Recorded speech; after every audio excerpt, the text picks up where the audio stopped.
Hello बच्चों, let's read this question. Question says there are different types of equilibrium depending on the composition of equilibrium mixture. Homogeneous equilibrium contains all the species in same phase and heterogeneous equilibrium contains different phases. In heterogeneous equilibrium involves pure solid or liquid, then their concentration or pressure term is not included in Kc or Kp respectively. Now the question is 0.5 mole of NH4HS solid are taken in a container having N2.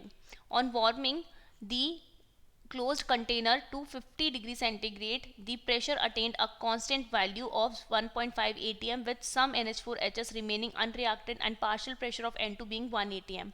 The Kp of reaction NH4HS solid is in equilibrium with NH3 gas plus H2S gas at 50 degrees centigrade. Is options are 0.25, 0.625, 0.025, 0.0625. तो यहाँ पे हमें Kp calculate करना है, तो सबसे पहले हम हमारा की कॉन्सेप्ट लिखेंगे.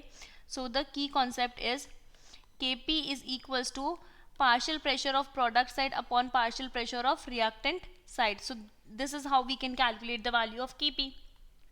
तो हमारी रिएक्शन है NH4HS, ये सॉलिड है और ये इक्विलिब्रियम में हमारे पास NH3 gas plus H2S gas में. तो इनिशियली अगर हमारे पास यहाँ तो प्रेशर कंसीडर कर ही नहीं सकते, तो इक्विलिब्रियम पे प्रेशर NH3 का P होगा और H2S का भी P होगा. तो अगर हम इसका Kp लिखेंगे तो Kp कैसे लिखेंगे, partial pressure of NH3 multiply by partial pressure of H2S.